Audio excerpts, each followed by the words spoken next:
Chris. You're a straight talker. What was that like? 40 hours sitting next to Ted Cruz.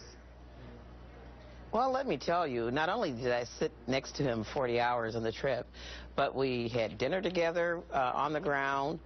We rode on the buses and sat I in the seat in front of him on the buses. We spent an awful lot of time together, and I do think that one of the benefits of these CODELs in very close quarters is that, you know, you are forced to have conversations outside of the context of your talking points. I think it gets very, very uncomfortable on both sides to just stick to the script, and you're very much challenged on those things. Look, he has been at the forefront of the fight against Obamacare. The two of you could not be much further apart. What you think about the Affordable Care Act. So, I mean, I don't know how much you want to divulge of private conversations, but surely that came up. Oh, absolutely. We talked about the Affordable Care Act. Do you feel any differently control. about him than you did when you went into this? I mean, what was that conversation like?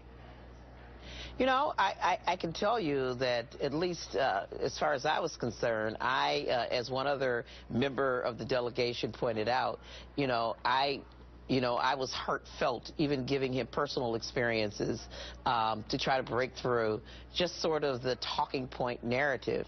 And I do think that it's really, I think that he was on the spot because there were many members who were curious about why he would want to take this pilgrimage. Because as you pointed out in your intro, Chris, this was a solemn, it was a hard trip, 40 hours and turning right around. And even the senator had to come right back and vote at 1 a.m. when we landed.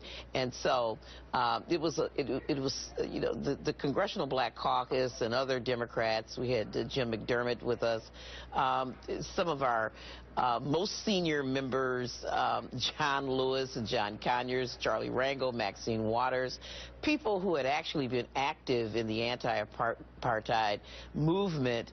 And so there was a lot of curiosity about that. The Affordable Care Act, he sort of stuck to his guns about it, but I do think that we were able to really break through some of the talking points and really challenge them. Really? Do you think that look, nobody's expecting him to suddenly say, I think this is the greatest thing since sliced bread, but you felt like he was listening to you? I am not sure that I changed his mind at all. As a matter of fact, at the end of the trip, he asked me, was I ready to become a Republican? And I so did indicate to him that I thought the Republican Party, right, would